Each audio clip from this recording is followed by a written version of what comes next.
Good afternoon, everyone. I believe we have a few participants already in here. Looks like we have a good number anyways. Thank you very much for joining me today. My name is Kane, and I am today's host. Welcome to the first, I believe, of your 10X Lunch and Learn webinars. My aim today is to take you through the power of one. So that one being you. One individual, one small change, one better planet for us all. Because don't be fooled, there's plenty power in one, right? It's like they say, have you ever tried to sleep in a room with a mosquito flying around? That will tell you a good story there. So this is where we begin. Like yourselves, I have spent a great deal of time, I suppose, working for corporate businesses around the world. And I'm here today to share a bit of my story, to empower you, to give you a bit of inspiration, plenty action, hopefully, a few tips. So you can go back to your day jobs, you go back to your desk, whatever you are, and you can try and do better.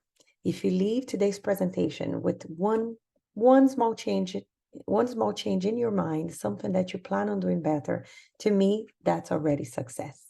So let's get started. Like yourselves, I've spent a great deal of time working for a few companies around a few countries. My journey with corporate sustainability began when I launched my first business, sustainability related business, let's say. It's called Reusey back in 2018. Prior to that, my family and I had been trying really hard to live more sustainably ourselves. Reuse is still going strong, and after educating myself on the matter of sustainability, I also launched my very own consulting firm, now called Pragmatica, with the aim to help businesses, small and large, on their own sustainability journey. I'm a public speaker. I write for a few publications. I run a few lectures, and I feature on a few Irish media channels as well, always with the very same aim, which is to show people that with small steps, we can all make a difference. Anyone can make a difference. It's again the power of one. And today I'm here to present you with a few key concepts, tips, and tricks on how to go about living a more sustainable life. So let's get started. We're here today as part of obviously your 10X program. And through everything you do, you are obviously centering your business and your operations around people and most important planet. So from healthcare to self-care, I guess it's safe to say Broad Lake represents truly important aspects of life, humans and planet included as well.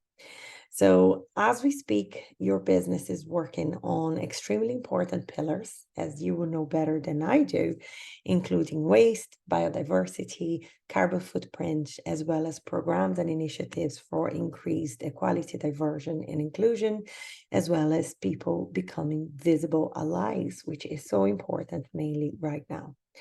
We'll touch on a few of these points very soon, including recycling best practices and whatnot. And I wanted to just reinforce that today's goal is to really make sure that you, as individuals, know where to start, understand sustainability, and are brought to the same level to make sure that, as I said, you leave here today feeling empowered and ready to do better. We're not talking about perfection. By no means, this is not a word I would use at all. We are talking about progress. The same way you're looking at these infograph right there, you could easily translate that into your lives as individuals. So let's begin. Why we're here today? We're here today because we clearly have one very big challenge ahead of us. And that challenge is, how do we limit the temperature rise by 2030 according to the UN? That's what we need to do. Very complicated matter, much bigger than you and I together. However, as I said, if collectively we make an effort, we will have a chance. There is a lot of us, and most of the folks affected right now, most of us have been affected by climate change right now. It's no longer a matter that is happening only in, I suppose, in the half south of the world. It's everywhere. We are facing it here in Ireland. We're facing it around Europe and UK, and we're facing it everywhere, really. So it's not us or them versus us here. It's everybody trying to do better. Sustainability is the new normal. I like to say that, back when I started my journey in 2000, and I would say at this stage, 11, 10, my personal journey, you would open the newspaper, you would be looking at your streaming services, which obviously weren't a thing back then, but you'd be looking at cable TV and whatnot, and climate documentaries or articles on the papers and magazines would not really be in front and center, right? I remember looking at the newspaper once and the headline went almost like, the planet is burning, page 59. Well, priorities, right? Things have obviously and thankfully changed. You can no longer escape it. So I'm here to present you with a bit of context, inspiration, and hopefully action. So as I said, you can go home or back to your desks with feeling empowered to do better. When I started formally, I guess, seeking education around sustainability, formal education, I came across several definitions of what sustainability meant. The reality is, folks, there's not one common definition to sustainability. There's plenty of definitions out there. This is a very common one that you will see around the place, basically saying that it's the ability to go through life without compromising the future of generations to come to meet their own needs, which makes a lot of sense. However, the more I studied it and the more I learned about it, something was missing. I realized that something was missing. And if we were together in a room now, I would ask you to raise your hands and tell me what you think is missing. Because we can't do that now, I'll tell you now. Us humans, we are missing out of that definition, right? So this is one of my lectures, and I really think Kate nailed that there. We're looking into a safe and just space, and that ties very much with your 3x, 10x plan. A safe and just space for humanity. So a planet on which humans can all thrive without compromising the ability of the planet to sustain life. I'm always going about, the following. When we thrive, our planet thrives. And what do I mean by that? I'm sure you've noticed, but my accent is not necessarily an Irish accent. I'm originally from County Rio de Janeiro, as I like to say, in Brazil. And using Brazil as the example, you have extreme poverty back there. People literally living in cardboard houses. So how can those struggling so bad financially and socially, economically, in every aspect of life, how can those really be thinking about, organic food or wear my clothes or who made my clothes? They can't. They're not thriving, never mind the planet. Yeah. So for us to make sure that we have a very great planet, a planet where, we can safely say that a planet that's thriving, we need to be thriving ourselves because it's called survival. We are trying to survive. A lot of us are not really living, right? They're existing. So when we thrive, the planet thrives. And that definition there, I suppose, encompasses that feeling. When we think of sustainability, there are a few things that come straight away to mind. Yeah. And I'm obviously prompting you there with a few icons.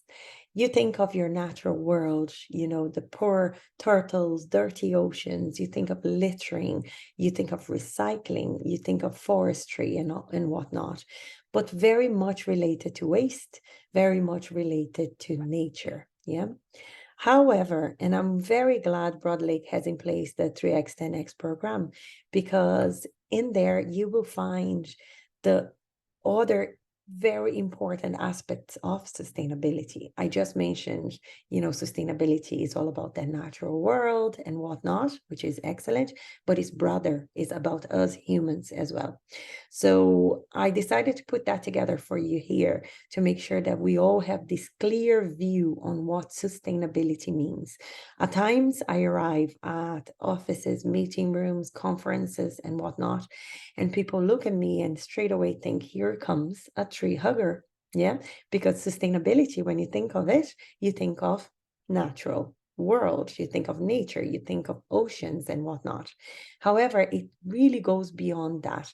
And, you know, at times I even hear people saying, oh, this is not for me because they are not nature people, quote unquote. Yeah.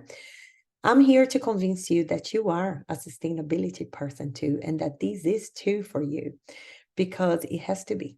Sustainability has to be everyone's business, in an office, outside the office, at home, wherever you are. It is your business too. Being it, by recycling better, being it by reducing the waste you produce, you generate, being it by running more fair opportunities within your teams, your business, whatever that is, it is your business. And that's what I'm here to talk to you about. Obviously, we're really talking about you as an individual today, but I think everything I'm going to tell you now really applies to yourself as an individual and also as a professional, as a leader. Back in 2015, the UN put together with heads of state, as well as members of civil society and whatnot, what's called the Sustainable Development Goals. They're basically criteria put together for nations to try and figure it out what their biggest challenges were and to create plans to fix those such challenges, right? So there are 17 goals, as you can see in there. And you will find your usual suspects, your energy, climate action, life below water, life on land, and etc. So, as I said, elements that come to mind straight away when you think of sustainability. But you'll also find areas that don't necessarily come to mind at all when you say sustainability. Yeah. We're looking into health and well-being. We're looking into education, gender equality. We're looking into reduced inequalities. And we're looking into areas such as responsible consumption and production, something that is so extremely challenging right now. And over the course of the next few sessions, I guess, we will be discussing specific areas related to production and consumption and how do we, I suppose, tone that whole thing down and try and live with what we have, which is already plenty, at least this side of the world. We're doing this because we're not Elon Musk. We can't really afford a house in Mars or wherever it is that those guys are trying to live. We have one planet, and this is it. It's planet Earth. And we need to try and do better right here, right now, right? In Ireland, where are we today? Today we are at, I suppose, a challenging position because we produce a lot of waste. Waste in Ireland today is linked to economic activity. Yeah, we are, wanting or not, a country that is mainly now, if you put things into perspective, a country that is doing relatively well. And also relating to consumption levels. As I was just saying, we are at the moment facing an extremely high, I suppose, level of consumption. We have this throwaway culture. We buy, we use, we throw things away without even thinking. So our challenge today is really to change, I suppose, our mindset. And then production, we require a big production shift as well, and conversations around areas such as degrowth, which are not really areas corporate, big businesses or small businesses, as a matter of fact, want to talk about. But it's trying to figure it out. How do we do things better? It's never about necessarily stop doing what you want to do, stop running businesses. It's finding better ways of doing those things. So we're trying to change things from linear to circular. We'll talk about circular economy. We need to figure it out. how these will pan out over the next couple of years and decades, trying to make the most of our resources that at times are limited, and, thinking of our future, thinking of solutions that involve innovation, involve potentially collaboration and whatnot.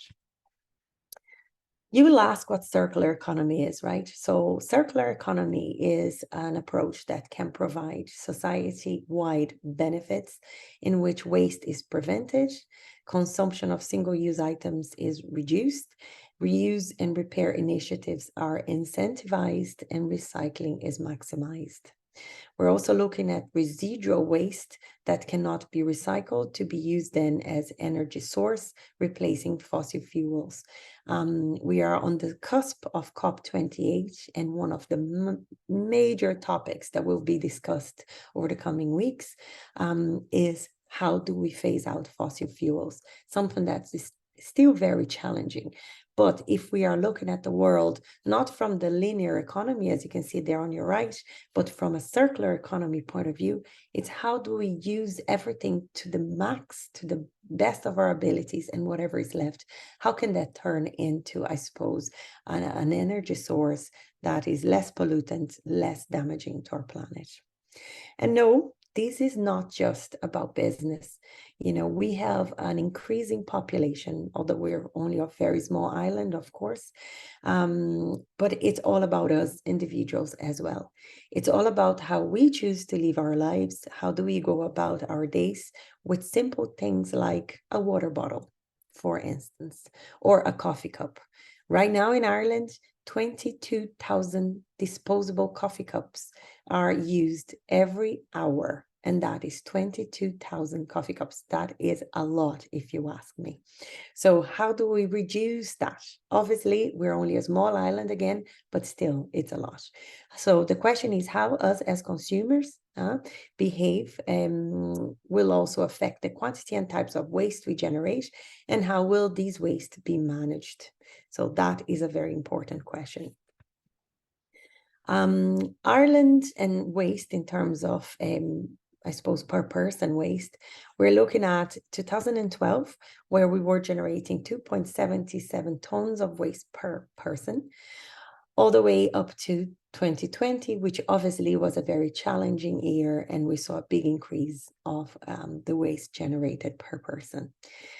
If I had to put these into, I guess, one image, I would be able to say to you that the household impact, so our homes, that impact has grown by 27% over the past 5 years, the equivalent of over to 400,000 tons, which is the weight of the super tanker you see at the back.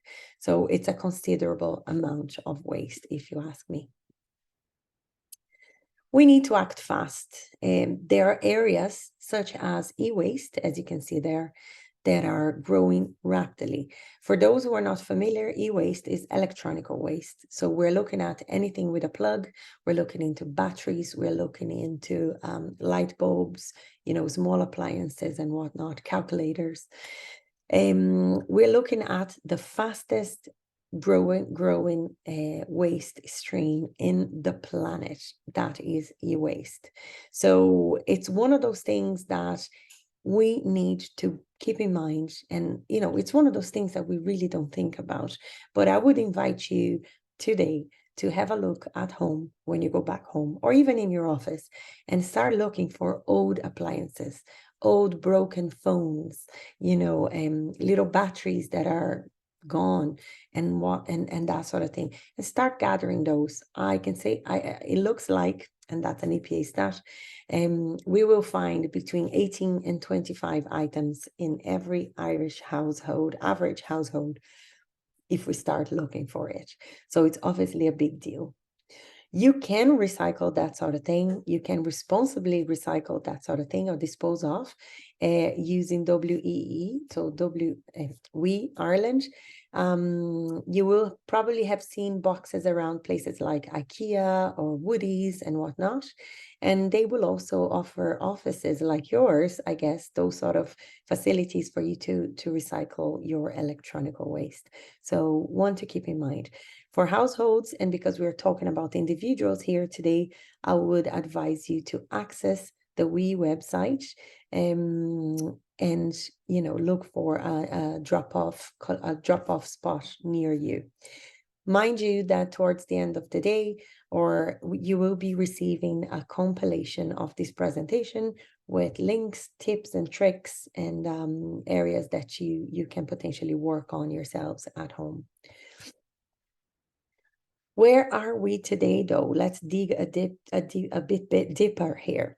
So Ireland today is the top producer of plastic waste in the EU per capita. Obviously, as I said, we are only a small little island, but if you were to look at per person, we are carrying this dirty gold medal.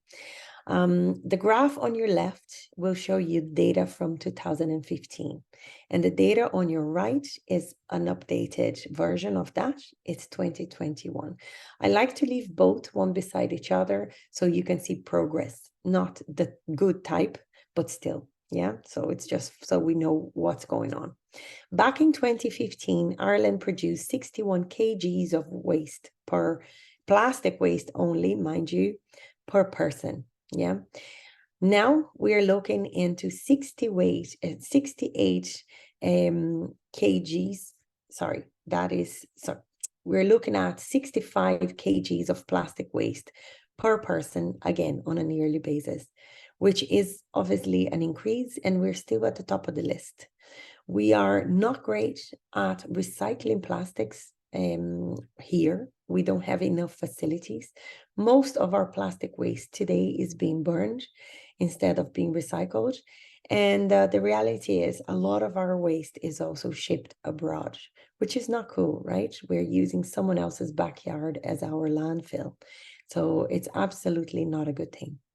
We're also facing illegal dumping, which is a challenge, and littering. We're going to be talking about Christmas soon over the next coming weeks, because obviously this is a very, very big challenge for all of us. It is the most wonderful, but also the most wasteful time of the year. And just last year, to give you a little bit of did you know about that sort of thing? Last year, volunteers went into the Wicklow Mountains, and they found over 10 tons of waste. So just anything from plastic packaging to sofas post-Christmas sitting there.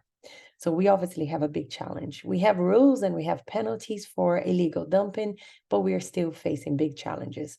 With these 3 bullet points at the very end there to your right, being the biggest, I suppose, offenders on a day-to-day basis. So if you step out your office now, this is probably what you're going to encounter.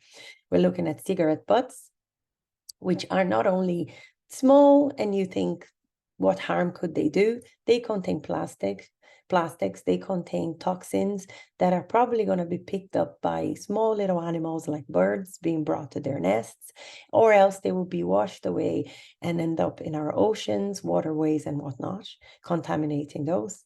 We're going to be finding packaging items like, plastic bags, chocolate wrappers and whatnot, potato or crisps bags, and that sort of jazz. And as I said, yeah, so chocolate and food litter, also a big problem for us right now. We're also looking at coffee cups. We're looking at, other elements, but these would be the big ones. We can absolutely do better. An average citizen in the EU generates approximately 400 pounds of packaging waste annually. I decided to put that there and, to show you the size of this challenge, because one, we're going to be talking about, I guess, individual impact and what can you do as a citizen, as a human, as an individual to do better.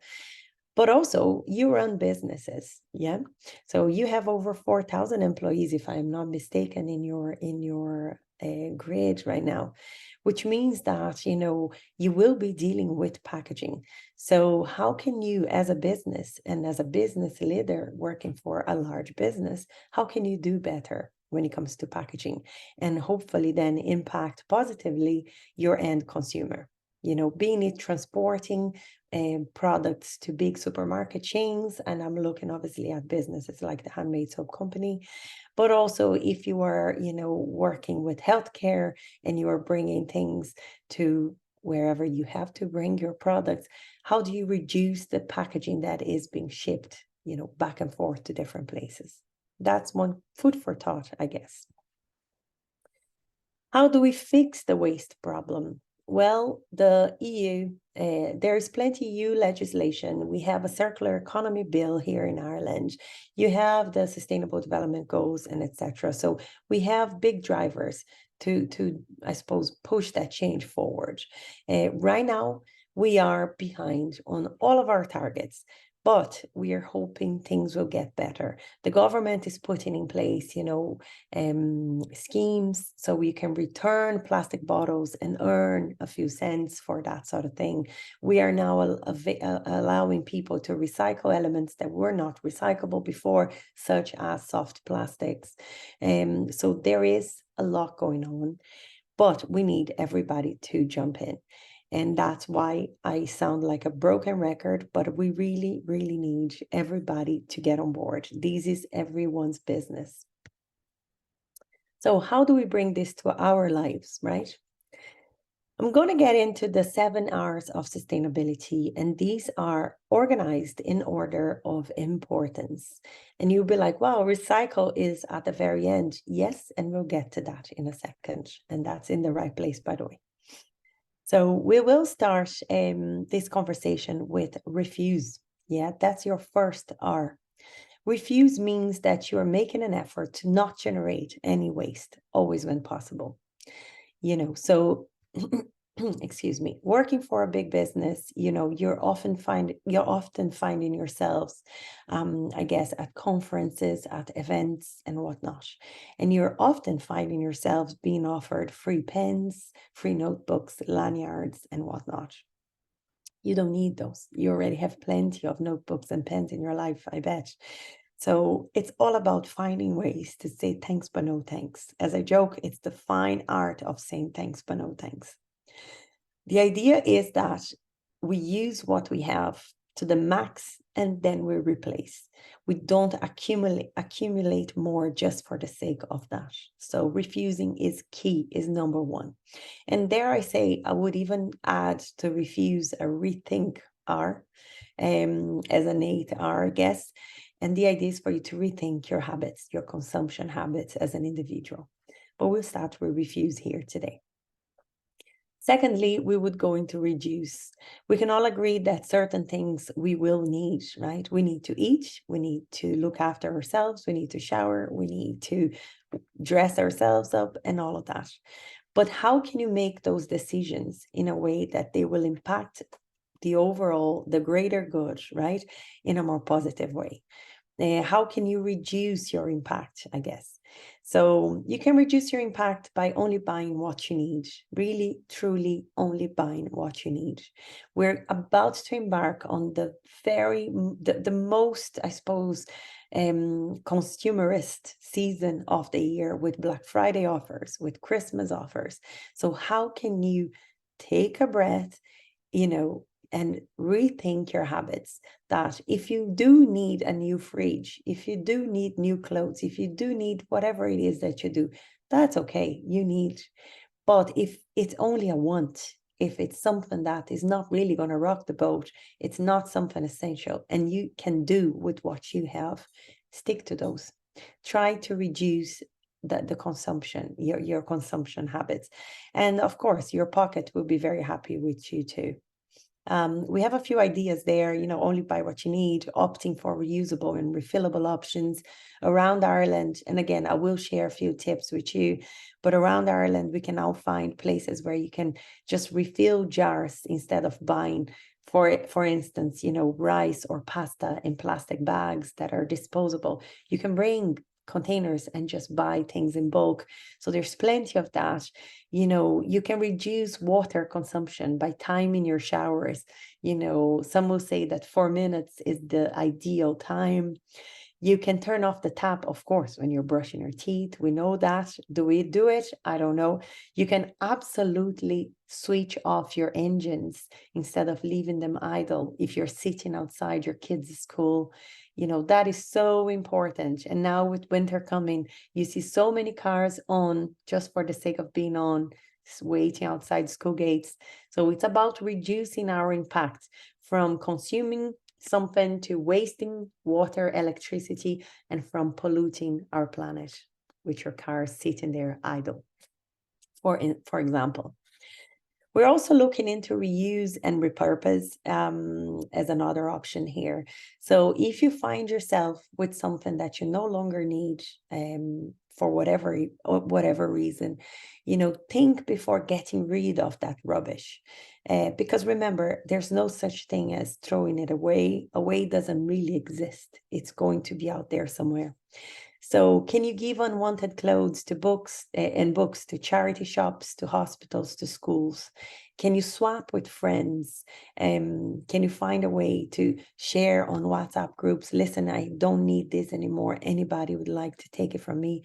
I would highly advise you within your businesses, your offices, which I know they are different, to organize swap events or even have a corner with items that people want to swap permanently.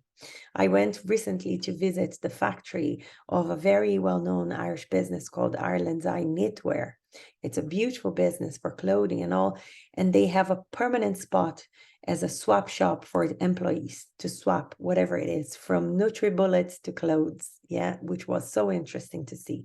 So I would highly recommend you to do that. Can you reuse your food leftovers? You know, food waste is a massive challenge, a deeply unethical challenge. How can we do better about that? It's funny because we think of the price and the cost of food when we're shopping for it, when we're out, you know, paying for it at the till, but we often forget about that cost when we're just throwing things away in our composting bin and whatnot. So again, rethink that habit. What are you buying? What are you bringing into your home? Can you reduce?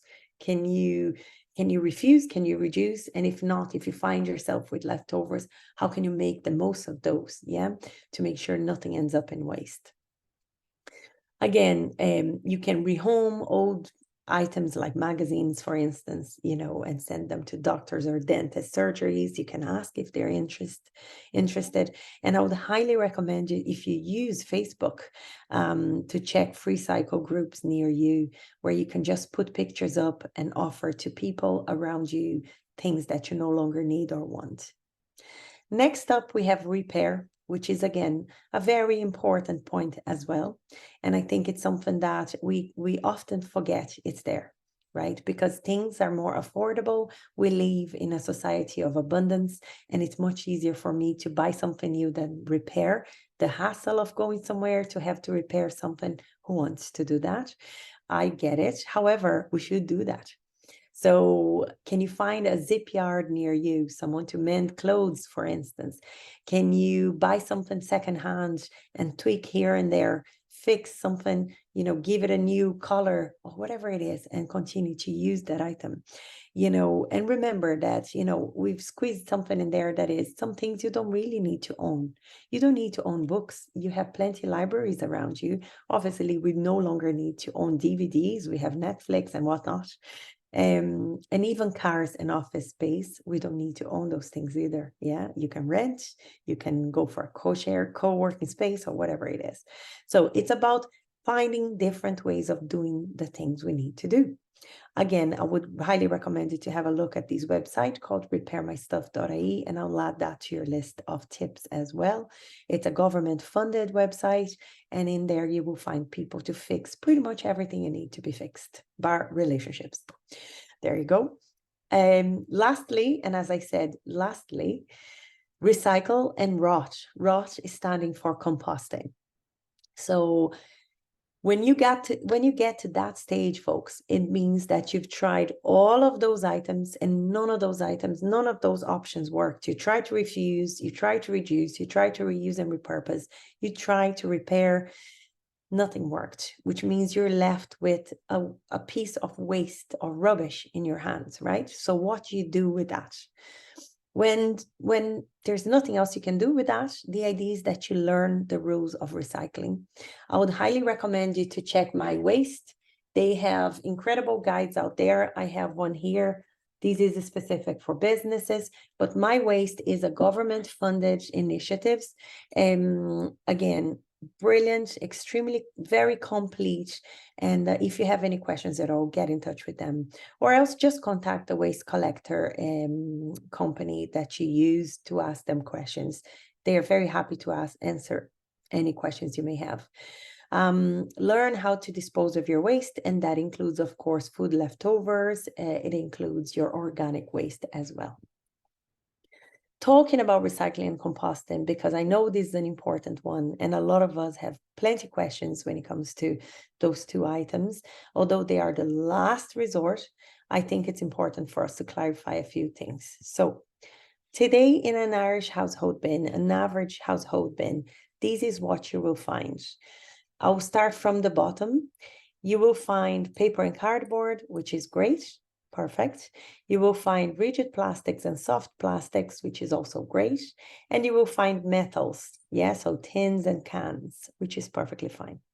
However, you are also going to find today in an average household here in Ireland, organic waste, which should not be there. You can't recycle that, right? You will find has waste, like your batteries or sharp needles, blades, bulbs, etc. You will find textiles, and you find others, which can be a variety of things. So we're not quite recycling properly, and we must, because if we want to give our waste the best possible chance to get recycled, we need to try hard to make sure that our bins are in top shape. Recycling rules are not that difficult, okay? So the rules are pretty straightforward, but there are some things that you would not think of when you're recycling. So the rules are: you will recycle your paper, your cardboard, your rigid and soft plastics, your tins and cans, always clean, dry, and loose. I remember before learning the rules, I had this habit of getting one box, cereal box, and putting cans inside, newspaper, magazines, etc., and have this perfectly compact, box packed with recyclables in there. That is not going to be recycled probably ever, because whenever that perfectly organized box that I knew, I spent good time organizing, it was great. Once this arrives at my recycling center, yeah, in my case, I use Panda Recycling. I knew that the guys at Panda would be like, I have no idea what's in here. It's a massive conveyor belt. They do not have time to go through everything I put inside that box. That would be disposed of like general waste, which is a waste of my time and of my waste. So the rule is always make sure these elements are clean, dry, but most importantly, loose. You don't want to have a plastic bag inside your recycling bin. There's no need for that. That bin should be a very clean bin, because everything that's going in there is clean and it's dry. So you don't need a bag to protect your big bin. Yeah. So you're going to throw those elements in there in a loose manner. And the same goes for other elements that sometimes come to mind and you're like, what do I do with this? So if you're looking at greeting cards, if you're looking at any sort of paper at all, wrapping paper that is plain. And what I mean by plain is, when you look at that piece of paper or card, there's no foil detail, there's no glitter, no embellishment, no, diamante, there's none of that. How do I know if that paper is recyclable? You are simply going to rip it, and it's the rip test. And if the paper comes out as just paper, that can be recycled. However, if you spot a very thin plastic film over that paper, that is a mixed material then and cannot be recycled, okay? So that's an important, I have another card here and I'm going to try to rip it to show you. This one has a film, a plastic film over it, and this cannot be recycled. So I'm going to put it on the camera and hopefully you'll be able to see, guys. So there is a little thin plastic layer here. These can't be recycled, which is a shame. So that's the good test to do. You can also recycle biscuits and chocolate tins and tubs. That's very relevant for this time of the year with Christmas coming. We can recycle brochures. So as I said, always rip test. And if there's a plastic coating on the brochure, that means that can't be recycled. But if it's only paper, and if you rip and it's only paper, that is perfect. You can recycle clean foil. Make sure you create one big bowl that's bigger than your fist and place that inside your recycling bin, and that should do the trick. And then cartons like Tetra Pak or similar for juice and milk, just make sure that's clean as well, okay? Items that cannot be recycled now. We're looking into the traditional disposable coffee cup, and that is one big tricky one because you will see the recycling symbol around it. You will see compostable versions of those, but we're talking about the sleeve that comes around that cup. We're talking about the lid. The actual cup cannot be recycled because that is a mixed material containing paper and plastic. So unfortunately, that goes into your general waste bin. We're looking into cling film as well. Cling film is a very flimsy type of plastic, and the same goes for sellotape. You shouldn't be recycling those. Dirty pizza boxes, I get asked that a lot. These can be composted though, but they can't be recycled. Nothing dirty can be recycled. Tissue paper and kitchen roll, when it's dirty, again, can't recycle. We're looking into mirrors. We're looking at shop receipts, and I have a little image at the back there for you. But any sort of shop receipt that says that just the regular one from the shops, that contains plastic in it, BPA, which means you can't recycle that. Generic coffee pods. We're looking at Nespresso. They have their own programs, but if you go with Lidl, Aldi, Duns, or whatever it is, the generic versions, they can't be recycled because, again, they have mixed materials in them as well. We're looking at wrapping paper that is embellished and contains glitter, contains foil, metallic bits, cannot recycle that. We're looking at wipes, any sort of wet wipes. Some of them say, I am flushable. Please do not flush that.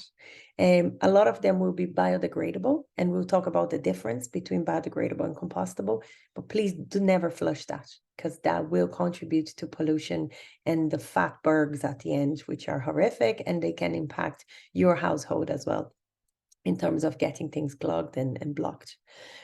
Obviously, disposable masks and gloves, which was a thing of 2020, and who knows if it's ever coming back, but you can't recycle those. And plastics marked as number 7. So when you have a plastic container, usually when you look at the bottom of the plastic containers, you will see that little triangle with a number inside. Plastics marked as number 7 are what it's considered to be miscellaneous, and the composition of that plastic is probably unknown, which means you probably won't be able to recycle that. So keep an eye out for that sort of thing. When it comes to composting is pretty straightforward. You will need a composting bin in your countertop, your kitchen, whatever it is. And you will need what in some areas is a brown bin, some other areas is a green bin, but basically an organic waste bin. These rules that you're seeing there are based on Panda Recycling. But my advice is always contact your waste management company for more information. Why? Because the information and the rules can vary, okay?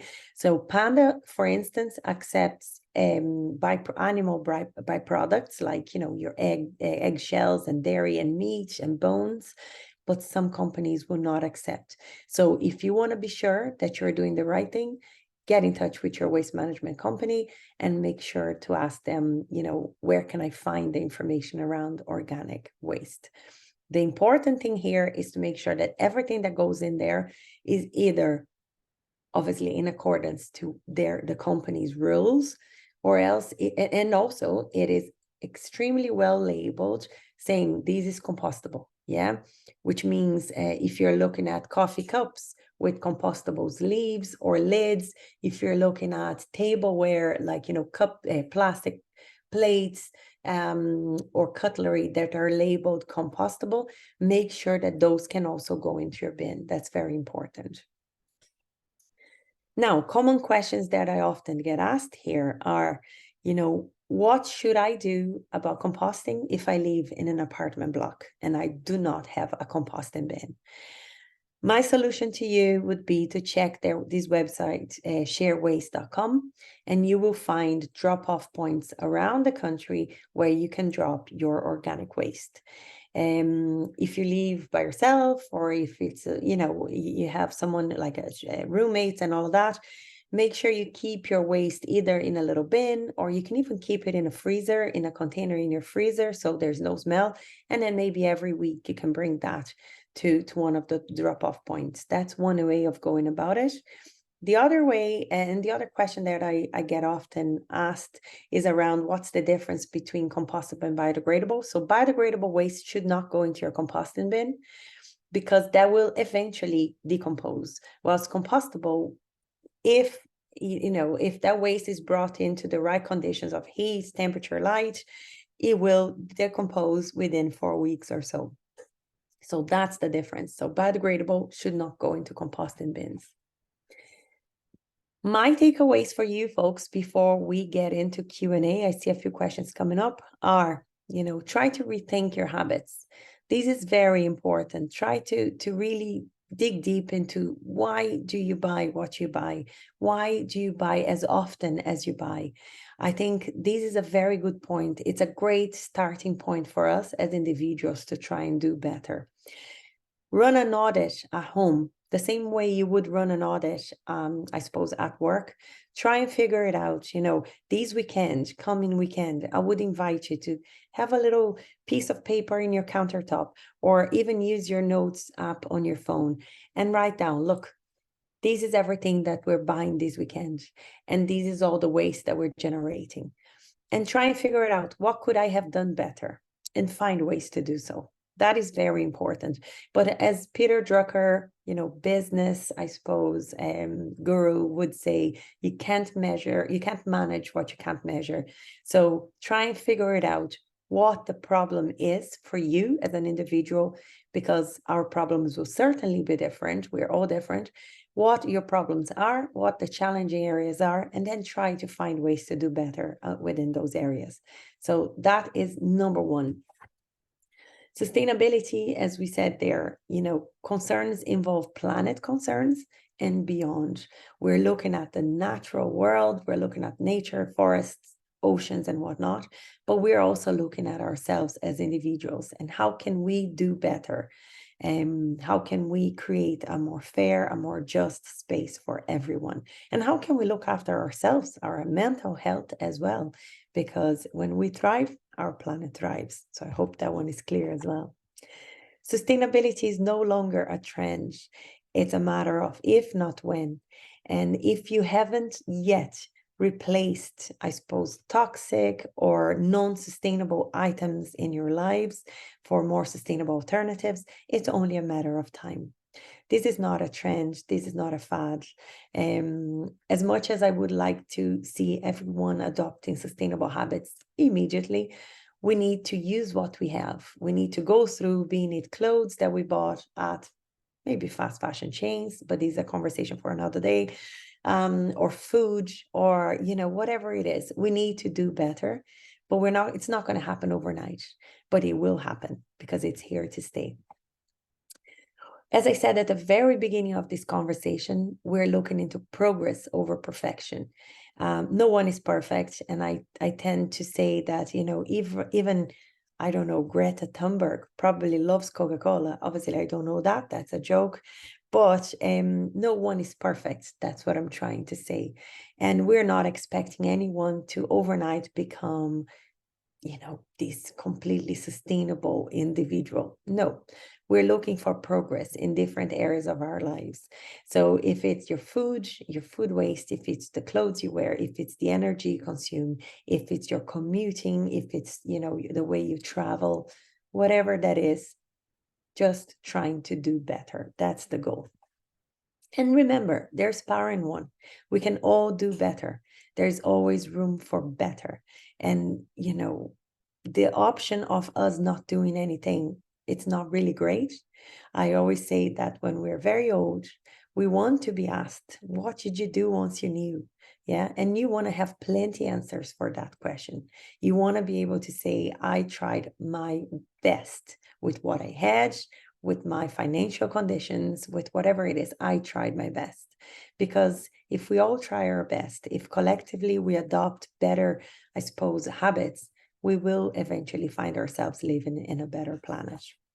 So thank you very much. I'm going to wrap up. I'm going to open the Q&A area here, and I'm going to now answer a few questions. If you have any questions, please do, I suppose, add that to your to the list here. So first question is, when I see recycle at supermarket only on packaging, can I put in my green bin? This is a brilliant question. And the point here is some of the packaging out there is made for the UK, and the rules in Ireland can be quite different. So if you are looking into something that is a plastic bag, you know, a plastic bag containing pasta or rice or whatever it is, this can be recycled in Ireland in your green bin, in your mixed recycling bin. So it's fine. Again, if there are any questions around that, if you are very suspicious that, like, I don't know, I would highly advise you to look into the number of your waste management company and give them a buzz. That's absolutely fine. So hope that is clear. But please be aware that, yeah, the instruction on packaging at times can be quite tricky because it's not made for us here with our rules. It's made for Europe and UK too. The other question we have here is, if it says you cannot recycle coffee pods, yeah, do they just go in the normal black bin? Then that is correct, unfortunately, but correct and right, they should go into your normal black bin, which is your general waste bin, in case people have different color bins. The next question then would be, if we are unsure of something, where do we go online to find the answer quickly? As I said, mywaste.ie is your best bet. And also find out if the company you use for your waste collection, they usually have great websites with very complete, I suppose, guides on what can and can't be recycled. So if you use Panda, City Bin, Greyhound, Thorntons, whoever it is that you use, again, also check their website. But you can start with mywaste.ie. Hope that answers. And then, is kitchen roll compostable? Well, it depends. Again, if it's dirty, you can compost. And as dirty or clean, in general, you can compost. But it will vary from manufacturer to manufacturer. So it's very important for you to read the label before you put anything into your composting bin. But cardboard and paper usually can go into your composting bin. So I hope that is clear. Any other questions from anyone? We have a few minutes to go.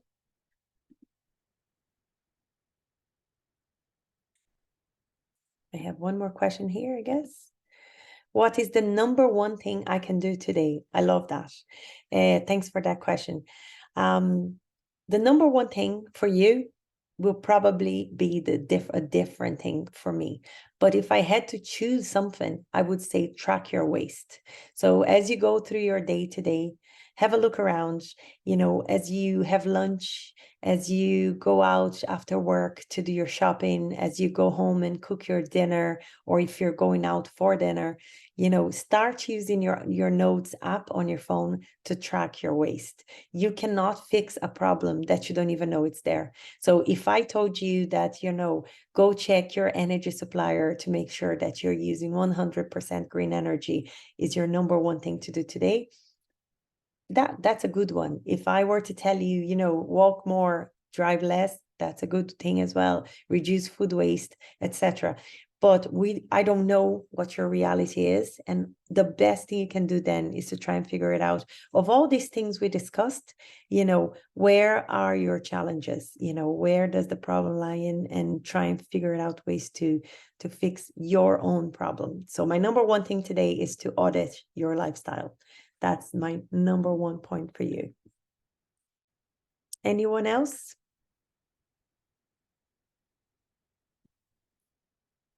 Well, if there are no questions, folks, I will wrap this up now. Thank you very, very much for participating. I appreciate, and I hope to see you at our next session in a few weeks. Thank you.